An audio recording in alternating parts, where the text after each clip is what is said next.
नमस्कार আমি অ্যাস্ট্রো সিদ্দিক। आज आलोचना 2025 সালের মে মাসের মকর রাশির মাসিক রাশিফল নিয়ে। কেমন যাবে 2025 সালের মে মাস মকর রাশির জাতক জাতিকাদের। এই মে মাস বিশেষ এক গুরুত্বপূর্ণ মাস, যেখানে তিনটে বড় গ্রহ তাদের রাশি পরিবর্তন করতে চলেছে। দেবগুরু বৃহস্পতি দীর্ঘ এক বছর পরে তার রাশি পরিবর্তন করে বৃষ রাশির থেকে মিথুন রাশিতে যেমন প্রবেশ করতে চলেছেন, তেমনি দীর্ঘ 12 বছর পরে মিথুন রাশিতে অধিষ্ঠিত হতে চলেছেন। রাহু কেতু যেহেতু তাদের রাশি পরিবর্তন একই সাথে করে, দীর্ঘ 1.5 বছর পরে রাহু তার রাশি পরিবর্তন করে মীন রাশির থেকে কুম্ভ রাশিতে যেমন প্রবেশ করতে চলেছেন, দীর্ঘ 18 বছর পরে রাহু কুম্ভ রাশিতে অধিষ্ঠিত হতে চলেছেন। অন্যদিকে কেতুও দীর্ঘ 1.5 বছর পরে তার রাশি পরিবর্তন করে কন্যা রাশির থেকে সিংহ রাশিতে যেমন প্রবেশ করতে চলেছেন, তেমনি দীর্ঘ 18 বছর পরে সিংহ রাশিতে অধিষ্ঠিত হতে চলেছেন। সুতরাং এই যে তিনটে বড় গ্রহ 2025 সালের মে মাসে তাদের রাশি পরিবর্তন করতে চলেছে, তার ফলে মকর রাশি জাতক জাতিকাদের মধ্যে কী প্রভাব পড়তে চলেছে, কী পরিবর্তন আসবে তাদের স্বাস্থ্য, শিক্ষা, অর্থ, চাকরি জীবনে, ব্যবসা ক্ষেত্রে অথবা দাম্পত্য জীবনের ওপর। সুতরাং শারীরিকভাবে মকর রাশি জাতক জাতিকাদের 2025 সালের মে মাস কেমন যাবে, কোন কোন ক্ষেত্রে পরিবর্তন আসবে, কি প্রভাব পড়তে চলেছে, কোন কোন ক্ষেত্রে পজিটিভ, কোন কোন ক্ষেত্রে নেগেটিভ ফল হবে। তবে মূল আলোচনায় যাওয়ার আগে আরেকটা বিষয় আমাদের একটু জানতে হবে। এই যে আলোচনা, এই যে রাশিগত ফলাফল, এটা মে মাসের গ্রহদের অবস্থানের পরিপ্রেক্ষিতে। মে মাসে গ্রহরা কে কোথায় অবস্থিত রয়েছে তার পরিপ্রেক্ষিতে যেহেতু এই আলোচনা, মকর রাশি জাতক জাতিকাদের ব্যক্তিগত জন্মরাশি চক্রে গ্রহদের অবস্থান যদি শুভ অবস্থায় থাকে এবং তার সাপেক্ষে যদি বর্তমান সময়কার গ্রহদের দশান্তদশার ফলাফল যদি শুভত্বের দিকে নির্দেশ করে, তাহলে শুভ ফলের পরিমাণ যেমন অনেকাংশে বাড়বে, তেমনি মকর রাশি জাতক জাতিকাদের ব্যক্তিগত জন্মরাশি চক্রে গ্রহদের অবস্থান যদি অশুভ অবস্থায় থাকে এবং তার সাথে বর্তমান গ্রহদের দশান্তদশার ফলাফল যদি অশুভত্বের দিকে নির্দেশ করে, তাহলে শুভ ফলের পরিমাণ অনেকাংশে কম হবে। সুতরাং মে মাসে গ্রহদের অবস্থানের পরিপ্রেক্ষিতে যে রাশিগত ফলাফল, যে আলোচনা, তার সাথে মকর রাশি জাতক জাতিকাদের ব্যক্তিগত জন্মরাশি চক্রে গ্রহদের অবস্থান এবং বর্তমান গ্রহদের দশান্তদশার ফলের মধ্যে একটা বৈষম্য, একটা তারতম্য হতেই পারে। 2025 সালের মে মাসে রাশি অধিপতি শনি তৃতীয় ভাবে বুধ, শুক্র এবং রাহুর সাথে অবস্থিত, চতুর্থে রবির অবস্থান, পঞ্চমে বৃহস্পতি, সপ্তমে মঙ্গল এবং নবমে কেতু। এই হচ্ছে এই সময়কার গ্রহদের অবস্থান। রাশি সাপেক্ষে তৃতীয়ভাবে রাশি অধিপতি শনির অবস্থিত থাকায় এই সময় কিন্তু মকর রাশি জাতক জাতিকাদের বিশেষ শুভত্বের নির্দেশ করছে। কিন্তু নিচস্থ মঙ্গল সপ্তমভাবে অবস্থিত হয়ে রাশিতে দৃষ্টি দেওয়ায় এই সময় কিন্তু মকর রাশি জাতক জাতিকাদের মধ্যে একটু পরিশ্রম করলেই একটা দুর্বলতা অনুভব হবে। তাছাড়াও বুধের অবস্থান, ভাগ্যভাবের অধিপতি বুধ নিচস্থ অবস্থায় অবস্থিত থাকার কারণে অ্যালার্জি সংক্রান্ত কিংবা স্কিনের কোনো সমস্যা দেখা দেওয়ার যেমন প্রবণতা থাকবে, তেমনি শনির সাথে রাহুর যে অবস্থান, এর পরিপ্রেক্ষিতে মাঝে মধ্যে পেটের কোনো সমস্যা দেখা দিতে পারে। সুতরাং মকর রাশি জাতক জাতিকাদের মে মাসে ছোট ছোট বিষয়কে কেন্দ্র করে মাঝে মধ্যে কিন্তু স্বাস্থ্য সংক্রান্ত বিষয়ে একটা উদ্বিগ্নতা, একটা অস্থিরতার মধ্যে দিয়ে চলতে হবে। যে সমস্ত জাতক জাতিকারা বিদ্যা শিক্ষার সাথে যুক্ত রয়েছেন, পঞ্চম ভাব থেকে যেহেতু বিদ্যা শিক্ষাটা বিচার করা হয়, পঞ্চম ভাবের অধিপতি শুক্র তৃতীয়ভাবে উচ্চ অবস্থায় রাশি অধিপতি শনি এবং ভাগ্যভাবের অধিপতি বুধের সাথে অবস্থিত থাকায় বিদ্যা সংক্রান্ত বিষয়ে বিশেষ শুভত্বের নির্দেশ করছে। এই সময় পড়াশোনাকে কেন্দ্র করে নিজের ওপর যেমন একটা কনফিডেন্স অনেকাংশে বাড়বে, তেমনি এডুকেশন নিয়ে কোনো রকম বড় ধরনের সিদ্ধান্ত কিন্তু এই সময় নেওয়া যেতে পারে। যেমন তেমনি পূর্ব পরিকল্পনা যদি কোনো কিছু থেকে থাকে, কোথাও কোনো ভালো কলেজে অ্যাডমিশন, সেটাও যেমন বাস্তবায়িত হবে। দূরে কোথাও পড়তে যাওয়ার জন্য যদি পরিকল্পনা থেকে থাকে, সেই স্বপ্নও বাস্তবায়িত হবে। এই সময়ের মধ্যে যদি কোনো রকম কম্পিটিটিভ এক্সাম থাকে, তাতেও কিন্তু সফলতা আসবে। সুতরাং এডুকেশন সংক্রান্ত বিষয়কে কেন্দ্র করে যথেষ্ট পরিমাণে শুভত্বের নির্দেশ করছে। অর্থনৈতিক ক্ষেত্র মকর রাশি জাতক জাতিকাদের জন্য শুভ। রাশিপতি, পঞ্চম ভাবের অধিপতি এবং ভাগ্যভাবের অধিপতি একত্রে তৃতীয়ভাবে অবস্থিত এবং একাদশ ভাবের অধিপতি ধনভাবে দৃষ্টি দেওয়ার ফলে অর্থনৈতিক সংক্রান্ত যথেষ্ট পরিমাণে সচ্ছলতা থাকবে। আয় উপার্জনের ধারাবাহিকতা যথেষ্ট বজায় থাকবে, যথেষ্ট পরিমাণে সঞ্চয়ের দিকটাও কিন্তু ইন্ডিকেট করছে।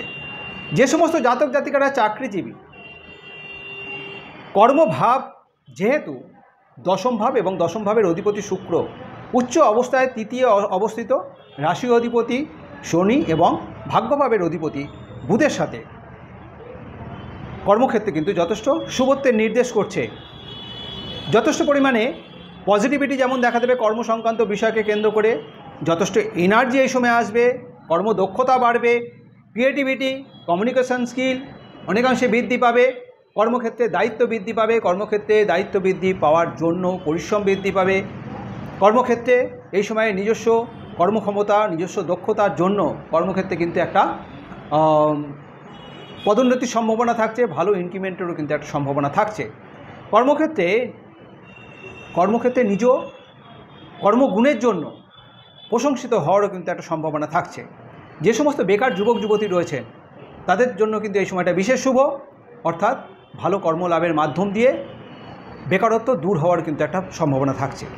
যে সমস্ত জাতক জাতিকারা ব্যবসা বাণিজ্যের সাথে যুক্ত রয়েছেন, ব্যবসায়ীদের ক্ষেত্রেও কিন্তু এই সময়টা শুভ, তবে সপ্তমভাবে মঙ্গল নিচস্থ অবস্থায় অবস্থিত হওয়ায় নিজের চিন্তাভাবনা এবং ব্যবহারের প্রতি বিশেষ নজর রেখে চলতে হচ্ছে। সকলের সাথে যাতে সম্পর্ক ভালো থাকে সেদিকটা যেমন নজর রাখতে হবে, তেমনি নিজের রাগ, জেদ এবং হঠকারী সিদ্ধান্তের দিকেও বিশেষভাবে খেয়াল রেখে চলতে হচ্ছে, নতুবা ব্যবসা ক্ষেত্রে কোনো রকম ক্ষতিগ্রস্ত হওয়ার সম্ভাবনা থাকবে। বিশেষভাবে সচেতন। যারা রিলেশনের সাথে যুক্ত রয়েছেন, রিলেশন যেহেতু পঞ্চম ভাব থেকে বিচার করা হয়, পঞ্চম ভাবের অধিপতি তৃতীয়ভাবে উচ্চ অবস্থায়, রাশি অধিপতি এবং ভাগ্যভাবের অধিপতি একত্রে অবস্থিত থাকার জন্য রিলেশনের ক্ষেত্রে বিশেষ কিন্তু শুভত্বের নির্দেশ করছে। রিলেশন আরও মজবুত হবে, আরও দৃঢ় বন্ধনে আবদ্ধ হবে। যারা সিঙ্গেল রয়েছেন, এখনও পর্যন্ত কোনো রকম রিলেশনের সাথে যুক্ত হননি, তাদেরও কিন্তু এই মে মাসে রিলেশনে যুক্ত হওয়ার একটা সম্ভাবনা থাকছে। যারা দাম্পত্য জীবনযাপনের সাথে যুক্ত রয়েছেন, দাম্পত্য ক্ষেত্রে সপ্তম ভাব থেকে যেহেতু বিচার করা হয়, সপ্তম ভাবে মঙ্গল নিচস্থ অবস্থায় অবস্থিত থাকার কারণে এবং সপ্তম ভাব থেকে রাশিতে দৃষ্ট হওয়ায় স্বামী স্ত্রীর মধ্যে, স্বামী এবং স্ত্রী উভয়ের মধ্যে এই সময় কিন্তু অনেকাংশে জেদ, রাগ বৃদ্ধি পাবে এবং তার ফলে এই রাগ এবং জেদের কারণে পারিবারিক শান্তি অনেকাংশে ছোট ছোট বিষয়কে কেন্দ্র করে একটা অশান্তিকর বাতাবরণের মধ্যে চলতে হবে। মতভেদ, মনোমালিন্য, তর্ক বিতর্ক মাঝে মধ্যেই কিন্তু দেখা দেওয়ার প্রবণতা থাকবে মকর রাশির জাতক জাতিকারা যারা দাম্পত্য জীবনযাপনের সাথে যুক্ত রয়েছেন। সুতরাং উভয়কেই নিজের জেদ, নিজের রাগ, নিজের স্বাধীনচেতা মানসিকতা এই বিষয় থেকে বিশেষভাবে সংশোধন করে চলতে হবে পারিবারিক সুখ শান্তি বজায় রাখার জন্য। ভাগ্যস্থানের অধিপতি যেহেতু তৃতীয়ভাবে অবস্থিত, রাশি অধিপতি এবং পঞ্চম ভাবের অধিপতির সাথে একত্রে তৃতীয়ভাবে অবস্থিত থাকায় ভাগ্য এবং তৃতীয়ভাবে অবস্থিত হয়ে ভাগ্যপতির দৃষ্টি থাকার ফলে ভাগ্য কিন্তু বিশেষ সহায়ক হবে মকর রাশির জাতক জাতিকাদের।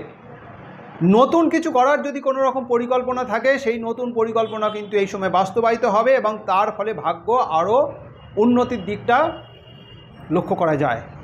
সুতরাং ভাগ্য বিশেষ সহায়ক হওয়ার জন্য যে কোনো ইনভেস্টমেন্ট, যে কোনো বড় ধরনের পরিকল্পনা যেটাই চিন্তাভাবনা করছেন কিংবা আলোচনার মধ্যে আছেন, সেটা এই সময় কিন্তু বাস্তবায়িত হওয়ার একটা সম্ভাবনা। দীর্ঘ 1.5 বছর ধরে এই মকর রাশির জাতক জাতিকারা ভাগ্য বিষয়কে কেন্দ্র করে নানা রকম প্রতিকূলতার মধ্যে দিয়ে চলছিলেন, এখনও চলছেন। 18ই মে পর্যন্ত বিশেষত চলতে হবে মকর রাশির জাতক জাতিকাদের ভাগ্য সংক্রান্ত বিষয়কে কেন্দ্র করে। কারণ কেতু ভাগ্যভাবে অবস্থিত থাকার ফলে ভাগ্যকে নিয়ে কখনো ভালো কখনো মন্দ এই অবস্থার মধ্যে দিয়ে চলতে হয়েছে। হয়তো পরিকল্পনা করেছেন, পরিকল্পনা বাস্তবায়িত করার ক্ষেত্রে অনেক রকম বাধা এসেছে। হয়তো কোনো ক্ষেত্রে কোনো পরিকল্পনা বাস্তবায়িত করেছেন, সেইভাবে সফলতা পাননি। 18ই মের পর থেকে কেতু যখনই তার রাশি পরিবর্তন করে ভাগ্য ভাব থেকে অষ্টম ভাবে তার প্রবেশ করবেন, তখন থেকেই কিন্তু মকর রাশির জাতক জাতিকাদের জন্য ভাগ্যস্থান বিশেষ উন্নতির দিকটা নির্দেশ করবে, ভাগ্য বিশেষভাবে সহায়ক হবে। সুতরাং 2025 সালের মে মাস, এই যে 3টে বড় গ্রহ তাদের রাশি পরিবর্তন করতে চলেছে, তার ফলে মকর রাশির জাতক জাতিকাদের অনেকাংশে যেমন শুভত্বের দিকে নির্দেশ করছে, তেমনই গ্রহগত অশুভ প্রভাব, অশুভ অবস্থানের পরিপ্রেক্ষিতে বেশ কিছুটা সচেতনতার মধ্যে দিয়ে চলতে হবে, বিশেষত মাসের মাঝামাঝি অবস্থা। সুতরাং 2025 সালের মে মাস মকর রাশির জাতক জাতিকাদের কেমন যাবে, এটাই আমার আলোচনা, এটাই আমার অ্যানালিসিস। এই আলোচনা যদি আপনার কাছে গ্রহণযোগ্য মনে হয়, যদি ভালো লেগে থাকে, অবশ্যই লাইক এবং শেয়ার আশা করব। যারা এখনও পর্যন্ত আমার এই চ্যানেলটিকে সাবস্ক্রাইব করেননি, আমার পরবর্তী ভিডিও, পরবর্তী আলোচনাগুলোর লিঙ্ক পেতে অবশ্যই চ্যানেলটিকে সাবস্ক্রাইব করে নেবেন। আজ এই পর্যন্তই। ভালো থাকবেন, সুস্থ থাকবেন। ধন্যবাদ।